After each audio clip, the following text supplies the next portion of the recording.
how to elevate and perfect the client experience you provide.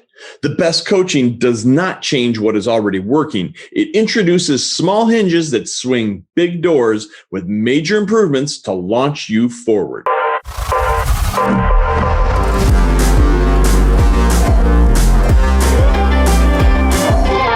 Once again, welcome to The Rare Advisor. My name is Mike Walters. I'm the CEO of USA Financial, and this is where we dive deep into what we call the supercharged business model of recurring and repeatable events.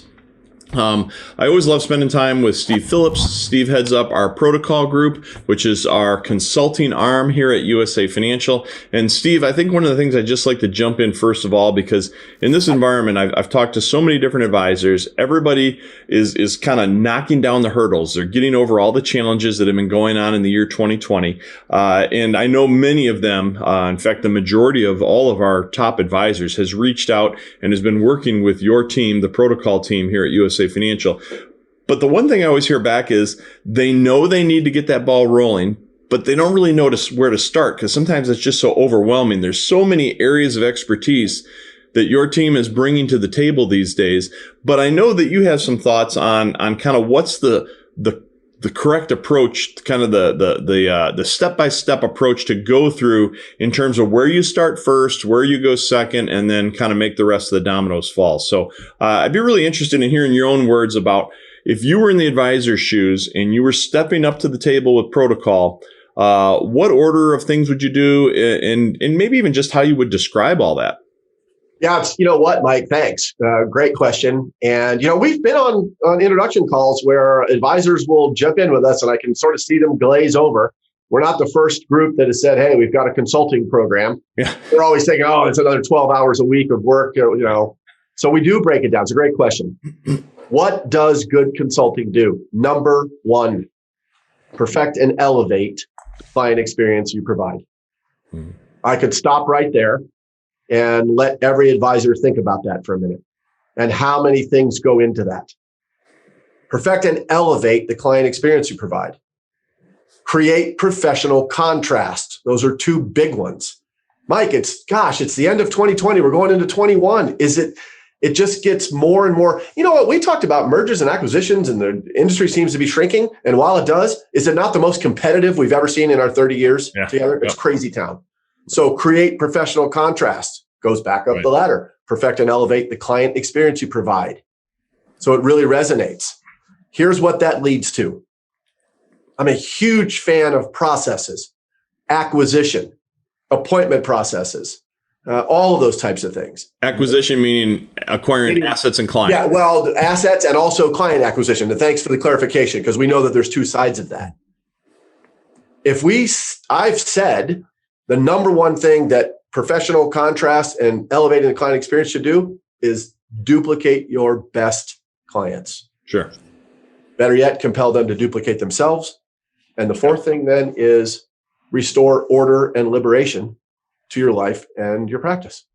Those are the four things. And here's something that's really interesting, Mike. None of the advisors that are watching or participated with us went, oh my gosh, I've never heard that before. It's like reading the book.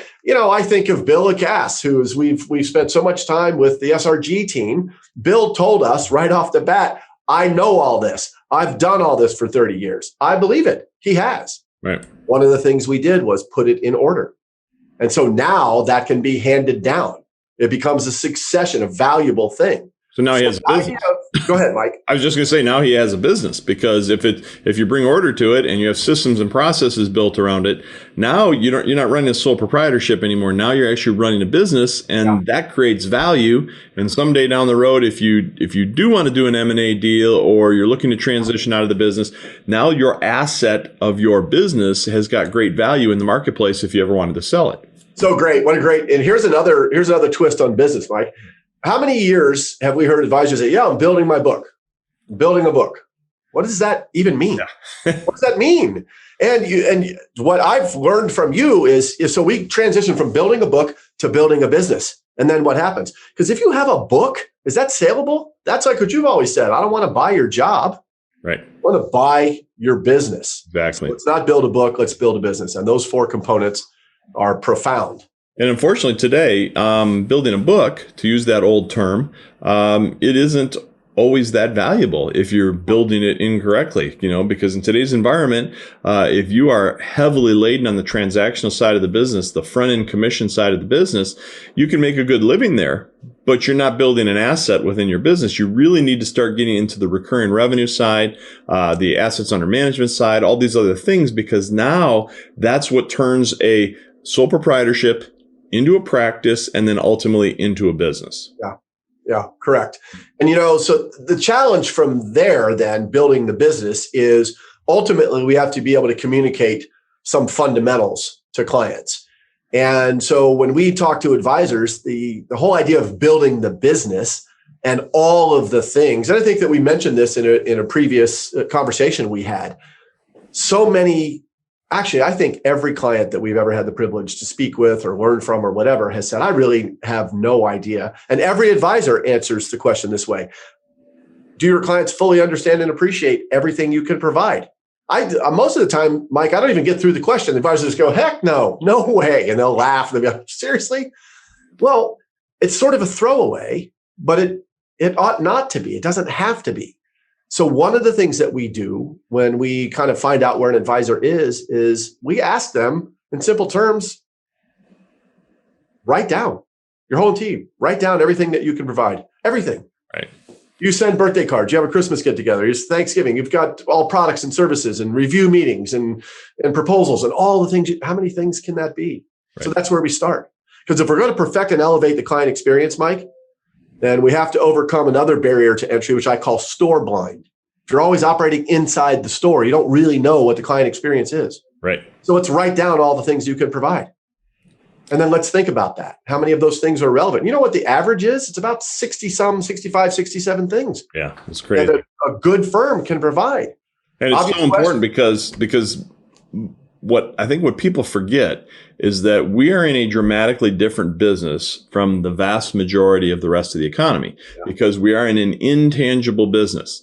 We're not intangible. We're in an intangible. Well said. We're not building cars. So we, to answer your question earlier, what do you do? Well, we build this vehicle and, or all these parts that go in it and so on and so forth. You don't have that luxury. So in an intangible environment, if you don't write all this stuff down and go through the process you're talking about, it's impossible to bring it to life, which is exactly why customers can't verbalize what it is you mean to them, because they don't know those 60 or 70 or 80 different things that you're. It's so perfect, Mike. It's so perfect. And your words, money, here's the mistake I think that advisors make sort of emotionally and philosophically is money is a tangible thing, but what we do around it, very intangible, as you just pointed out. So that leads us to, all right, take your 67 things and let's boil them down into what we call 7 foundational pillars.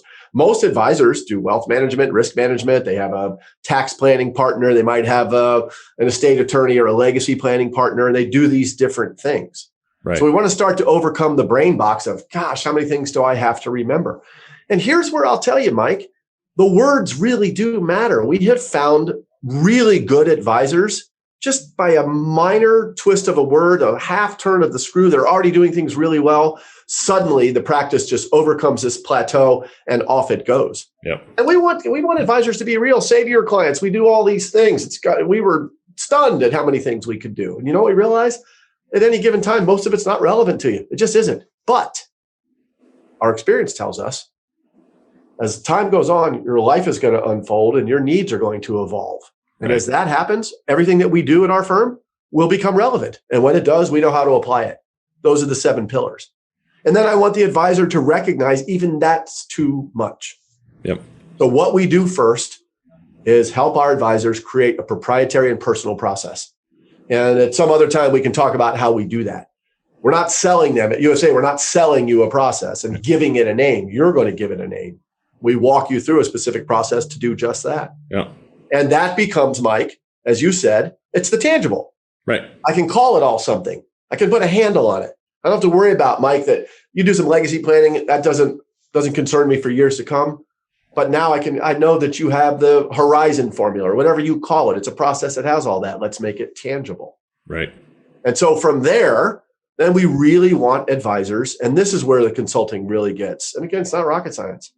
We want the human nature component, that personal communication, to be meaningful. foundational approaches of our advisors are focusing on two things: what matters most to their clients. Yep. And you know what the fallacy is? It's not money. Money's you're the right. how.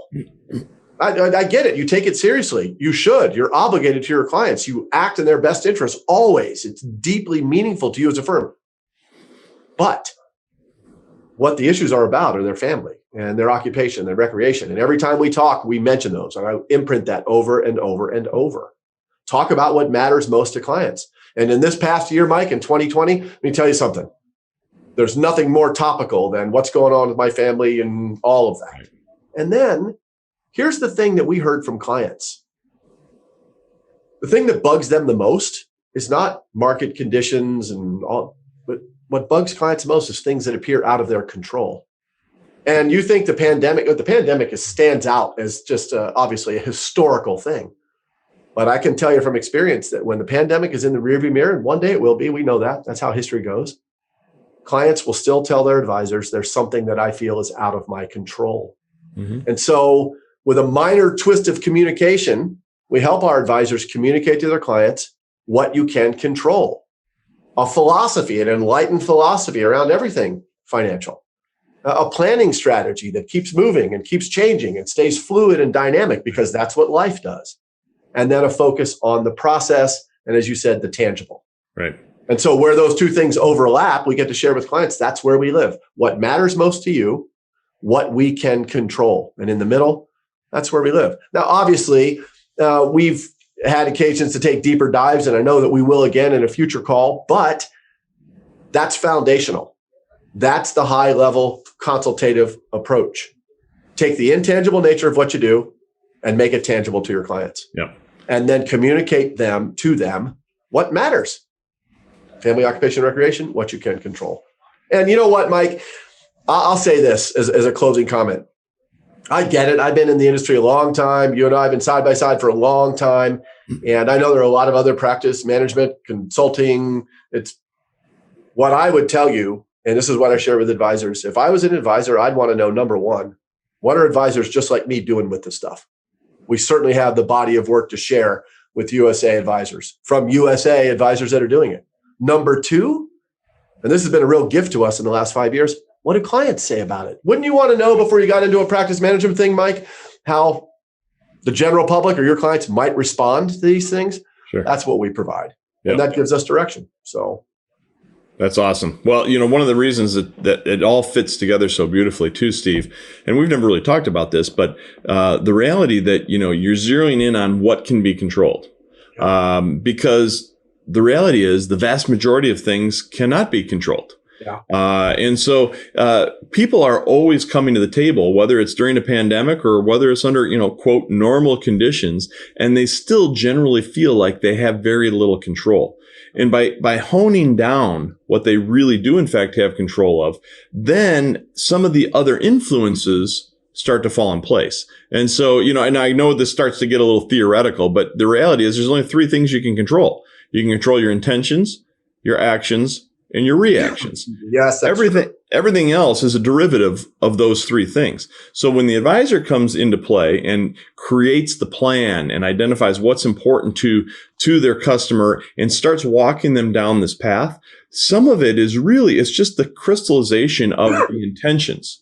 And by getting those intentions in line, the things that we can control, knowing our intentions, then other things start to fall in place. And suddenly you have this deep relationship with the clientele. And now they start to understand what really was for sale. So we talked about that in a different video about what is really for sale, because it's not a product. It's not a mutual fund. Nobody cares what annuity they own.